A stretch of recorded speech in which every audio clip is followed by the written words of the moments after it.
What is happening? Welcome to another Plus Pitch podcast. My name is Nick Pollack. Today is May 2nd, and yes, we are going to talk about baseball. We had Kodi Smith, the Ghost Fork, in the road because are we going to like Kodi Smith moving forward? I hope so. It's 4 innings, 1 earned run, 5 hits, 3 walks, and 6 strikeouts, 13 whiffs, 26% CSW in this one. And he had a co-share of the Gallows Pole, believe it or not, at 13 whiffs. No one beat 13 whiffs. We had 2 other guys do that today. We have velocity down still, 94, and not the 96 flirtation that we saw last year and traditionally do see in that four-seamer, because it was a four-seamer in the past that would go mid to upper 90s, and I thought, man, this shouldn't be hit as hard as it does. And I was like, oh, cool, it's not really the best shape, all that stuff. But now at 94, I don't really like it nearly as much. The cutter came back, though. And the cutter was utilized 24% of the time, had a high strike rate, high CSW. There were a few mistakes with it, but that was much better and encouraging. And the Ghost Fork and the slider also was going down in velocity, same with that cutter. The way I see it with Senga right now is that I like that the cutter's there. I don't like the velocity's down. And the Ghost Fork is generally just still going to be good. If the cutter is still living in the zone a ton, he should be fine, like a low-end Holly. I don't think we see the top 25 kind of Senga that we saw from like middle of June of 2023 until the end of the year, until we see the velocity return, which we might not get back. So think of that with Senga. We just kind of keep throwing him out there for the most part. Maybe choose your matchups a little bit here and there, but generally you are fine. All right, so as we enter into May 2nd today, we're talking about May 1st, I just want to say also happy birthday to Sarah Langs. If you haven't read it, there is an unbelievable must-read piece on Lindsay Adler's Substack about Sarah Langs, and I cannot express to you enough, you have to read it. It is, if you don't know Sarah Langs, she is just the most passionate, incredible baseball personality, brilliant analyst who is just an absolute sucker for oddities and baseball stats.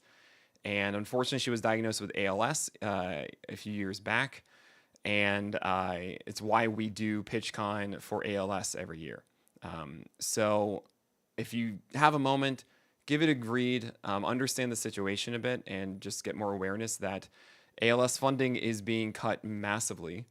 And it's not that we can't find a cure for it, it's that we just need to fund it more. And it's a major issue at the moment, while Lindsay really does such a brilliant job, as she always does, just articulating the situation. And it's just a read that everyone should have today. So happy birthday, Sarah Langs. Jeffrey Springs, going from one good human to not a good human. Sunshine and Rainbows, I guess, here. 6 innings, 0 earned runs, 2 hits, 1 walk, and just 1 strikeout. How am I supposed to butter my bread with this? 2 out of 14 changeup whiffs, despite facing right-handed batters almost exclusively, is really strange on it. And he had Koufax in favor here, obviously, 17 over 18 outs. Were not in the strikeout variety. It was in play. He just kind of threw all these fastballs down the middle to right-handers. Rangers swung a ton, 6 innings at 68 pitches as those balls found gloves. Yeah, we don't do it. You have Shawn Burke against the Brewers, 6 innings, 0 runs, 2 hits, 3 walks, and 5 Ks. That's a gold star for Shawn Burke, because I really haven't expected him to perform well, even though there are numbers in his pitches, like his metrics of his pitches, do suggest that he can be good. He's at 94 and not 96. And the location of those four-seamers haven't been very good, while the slider and the curve have not really been those amazing offerings. However, this was better. 30% CSW plus on all 3 of his main pitches as four-seamer, slider, and curve. And then you have 7.1 feet of extension on that four-seamer, 18 inches of vert with 94, and you kept the four-seamer upstairs, the lefties, not so much the righties. That is a good enough thing. Like, I'm saying 96, that's what got me excited about Shawn Burke. Like, really excited about it. But 94 is fine if you can get that upstairs. Like, it's not just fine, it's great. Steep angle, but fine, we'll take the vert and the extension. Now, the question then becomes, are you going to throw the secondaries for strikes underneath it? His curveball was like middle for lefties, if I remember this correctly. And I apologize. The curve was down against, no. Thing is, with the breaking balls for Shawn Burke, The curve was kind of erratic, and the slider was dancing with the disco inside the zone. And I just wish that Shawn Burke can polish that a bit, just getting more consistent with that command. I talk about this a lot where guys have these good days and they have some stuff that gets me excited. But really, the final element is saying, hey, can you just execute effectively? It's why I like Job as much as I do, because I think that he's actually not far off from the execution part. It's just more about the approach part. While a guy like Shawn Burke, you see this could work, but you're not really executing an at-bat effectively yet. So hopefully this continues on and he can really build on at least the four-seamer being a little bit better here. And he gets the Royals, and then he gets the Marlins. I don't think it's worth it in your 12-teamers for that. Maybe against the Marlins. Maybe your deeper leagues for the Royals, but I don't think we're there yet with Shawn Burke. You have Ben Lively going against the Minnesota Twins. Ben Lively, I just don't really ever want to go for. Is that okay? Cool. Can we just say that and move on? 5.2 innings of 0 runs, 5 hits, 0 walks, and 2 Ks. Yeah, just don't really do it. He almost gave you a Philly. I mean, he gave you a Philly. He almost gave you a quality start. But yeah, this is against the Twins. Whatever, Ben Lively. Andrew Abbott against the Cardinals. He had a rain delay in this one. So did Matthew Liberator. So that's why you see a few pitches thrown. 74 pitches, 4 innings. I think he got saved because he had 4 walks. And with Atlanta and Houston next, like, you don't want to touch this. He's still underneath 92 on the fastball. The whole package is not quite solidified. The changeup is still a little too high. He's getting more horizontal than he is really needing that drop that he needs on it. While also the curve is kind of there, but not there. And the fastball is not really good. Andrew Abbott, I remember talking to Eno about him. We're both on the same page of, like, you watch him and you go, how's this working? Like, Brown and Francis has been that. Andrew Abbott has been that. Andrew Heaney has been like that. There are a couple guys who have been like that. I mean, Ben Lively has been at times too. But yeah, I don't want to go for it. Tanner Houck. Oh my gosh. Tanner Houck. Against the Jays, he's been so bad this year, right? We know this. 7 innings, 1 earned run, 4 hits, 0 walks, and 6 strikeouts. So, 2 things. I'm just like, okay. 95.8 on the sinker, which is insane. Because this has been 93.7 all year. That's over 2 ticks, right? That's a big deal. And it does have a feeling of, we've seen this before, of guys having a bad game, and then the next game they just have so much velocity because they're just going full max effort the entire time, right? So it might not be a sustainable thing, thinking like the adrenaline, like, I need to save my spot in this rotation right now. Now, here's the thing. You have the sweeper also gaining that 2 ticks of velocity, but it had even less horizontal break. Okay, we're talking 7 fewer inches, and there's a good distinction between fewer and less. Actual inches, integer, less just nebulous or horizontal break. Yeah, that is not good. 9 inches of sweep is like a -9. What? This is Tanner Houck. This is supposed to be like the most ridiculous sweeper. So that's weird. And he threw more of them to lefties than to righties, which, again, does not make sense. That is like the usage percentages. What? He went sinkers upstairs to lefties, and then he threw them down the pipe, just like endlessly, just kept throwing sinkers down the pipe to righties. And that worked. The splitter is... I'm just weird. I'm weirded out. It's a strange one. If you want to take a chance against the Rangers and you want to say, like, hey, he's going to throw 96 again, he'll figure out the other stuff, fine. But the fact that the sweeper is not that ridiculous pitch to righties. I mean, it used to be like a 16, 17 negative negative negative run, sweep, horizontal movement. Now it's at 9.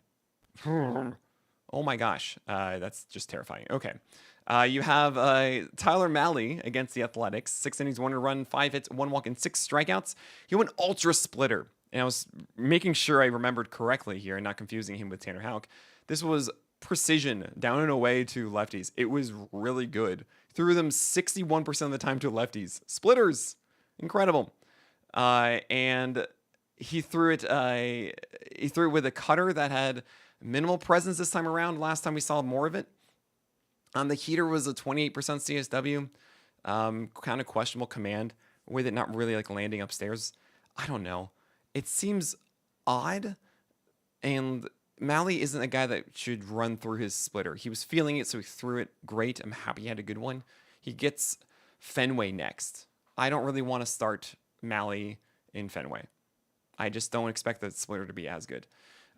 We got to talk about Zack Allen. And this, I mean, we had a day of kind of weird starts from guys, like doing different things. Zack Allen did the weirdest of anyone, as I actually am drinking out of my Gallon Gals mug in honor of this today. And we'll talk about that after this break.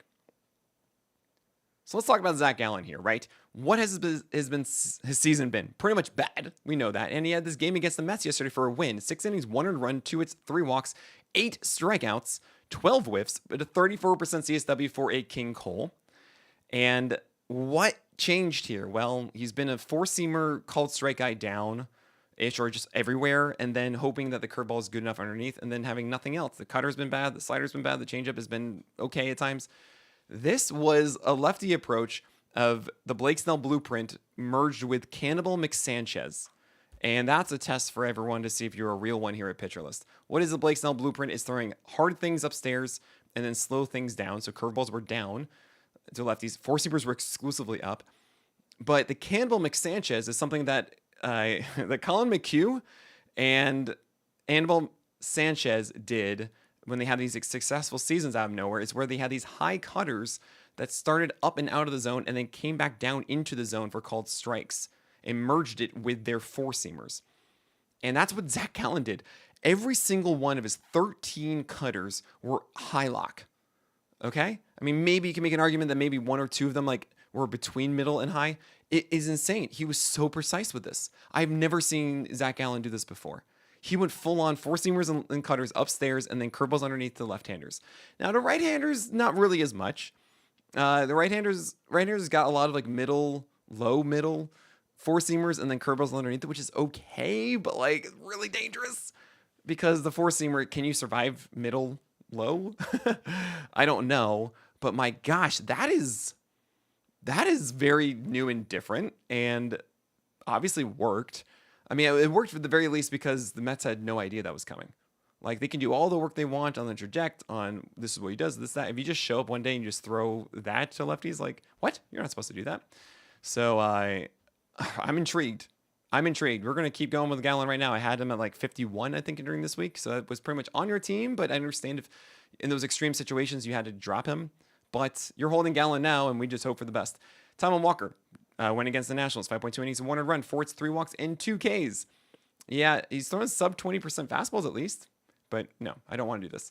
Jose Barrios, he's the great undulator, and he had a co-share of the Gallows pole at 13 whiffs with 8 strikeouts, 6.2 innings, 2 earned runs, 7 hits, 1 walk, and 8 Ks. You can't be all bad because you're the great undulator. You got to go back and forth, and you don't know when it's going to be good or not.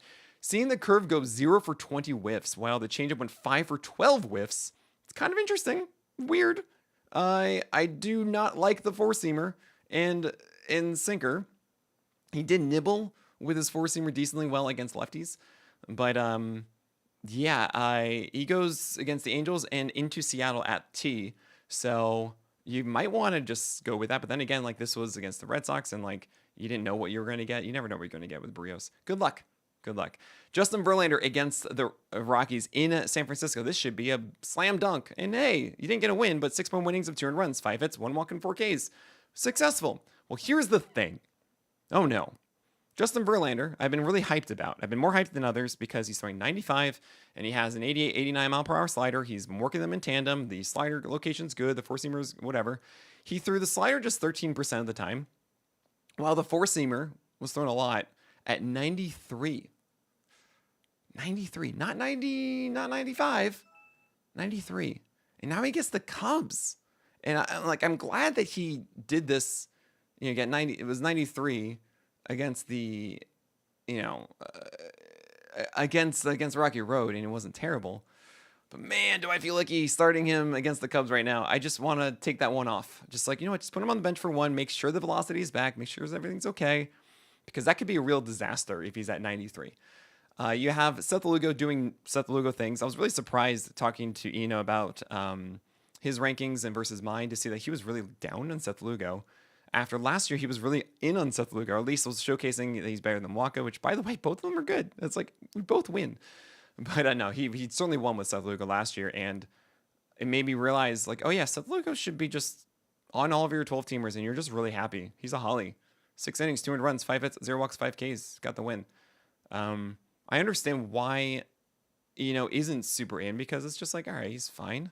He's not really like this big stuff strikeout guy, but Lugo is that's the stabilizer. There is a weird bridge between the guys of like almost like a Max Fried almost versus a low end like Merrill Kelly Toby.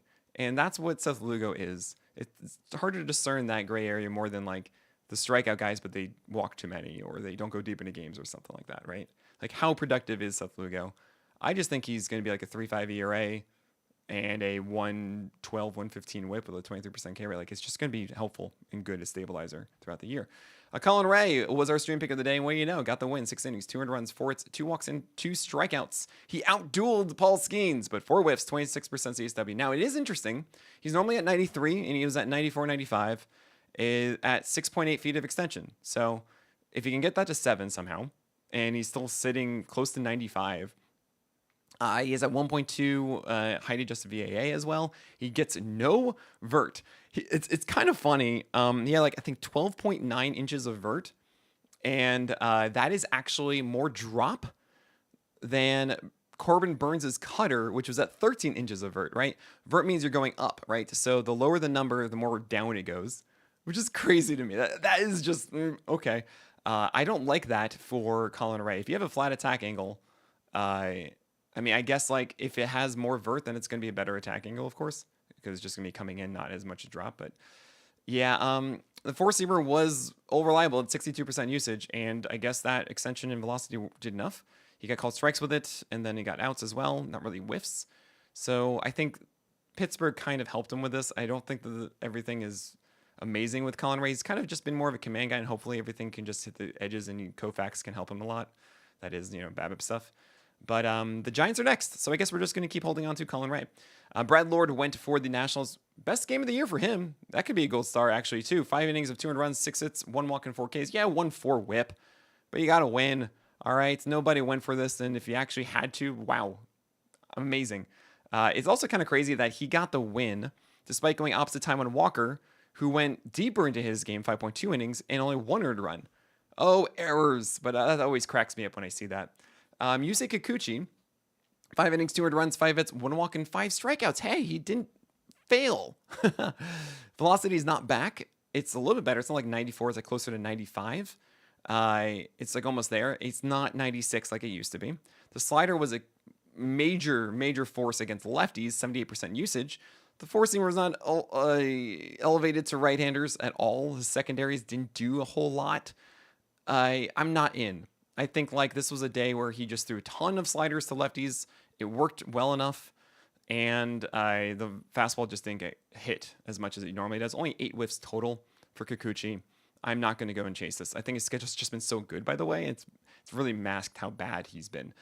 Simeon Woods Richardson against the Guardians, 4.2 innings of 200 runs, 2 hits, 5 walks, 4 Ks. Oh man, also a co-share of the Gallows Bowl, 13 whiffs. Guys, can you get one more?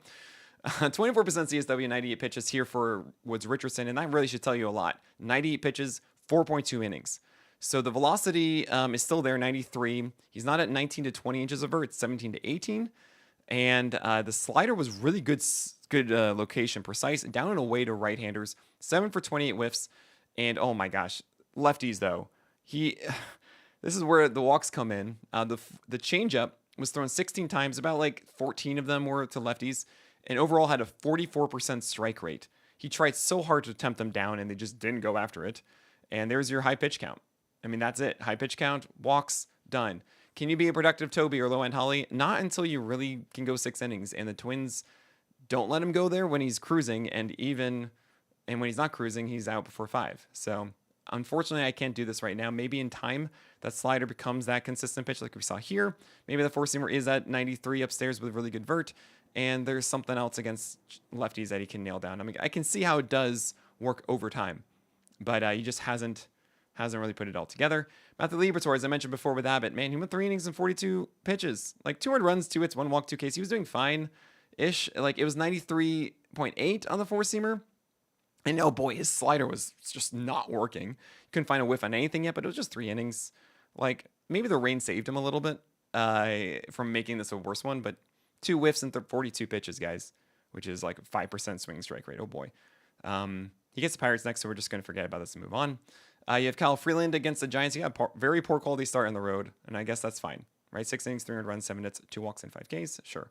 Chad Patrick went against the White Sox, 5.2 innings with 3 earned runs, 6 hits, 0 walks, and 4 strikeouts. Chad Patrick, you don't really want to go for this. He goes so heavy into this cutter, and sometimes it works enough, but there isn't anything else. And everything else actually in that arsenal, 51% of his pitches, all held individually under a 20% CSW. I think it was like 16% between them. Ugh. Paul Skeens against the Cubs. 5 innings, 300 runs, 5 hits, 4 walks, 2 Ks, 9 whiffs. You couldn't get the gallows pull. Unreal. Yeah, the Cubs are doing well. It's kind of weird. You have Casey Mize against the Angels. Yeah, you don't need to do anything about Skeens, don't worry. Casey Mize was very disappointing, of course, for many. 7 innings, 4 earned runs, 7 hits, 2 walks, 4 Ks. Props to Mize going 7 innings when it wasn't really working. 13 whiffs, another cool share of the gallows pull here. 47% strikes on his four-seamer is really, whoa, what?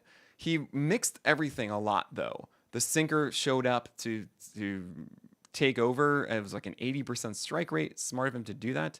But I wrote 6 frames. I meant 7 frames here, my gosh.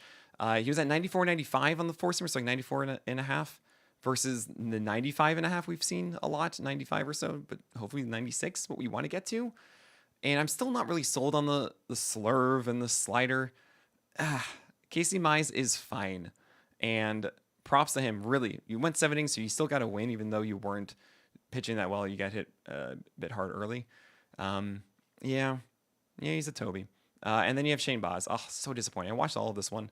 5.2 innings of 7 earned runs, 9 hits, 3 walks, 1 K. A couple quick things. One, Baz didn't really have a good feel for his four-seamer in this one. And I mean, watching it, I guess it's the same, but it just felt so like low effort at times. But I will say this. It was 5.2 innings of 4 earned runs, and he walked the bases loaded. He didn't walk them, but like the final batter he walked got pulled, and then all 3 runs came in. But 1 strikeout, 6 whiffs. Like, he was not dominating with the curve as he normally does. He was not dominating with the four-seamers as he normally does. The hits in play, there was 1 inning. I mean, he was throwing so many bad pitches, like a slider to Salvador Perez that was just so like crushed. I thought it was gone, and it wasn't. But yeah, he was not pitching at his best. He was not dominating here. 96 in the velocity, not 97 to 98. This was a much worse Shane Baz, and I just hope that it was a bad day, and we kind of move on. All right, that is it for today. Enjoy Jack Leiter versus Brian Wu, by the way. That's going to be a really fun matchup. We are going to be closing down PL lifetime subscriptions within the next week. I don't know the exact date. Could be tomorrow. Could be this weekend.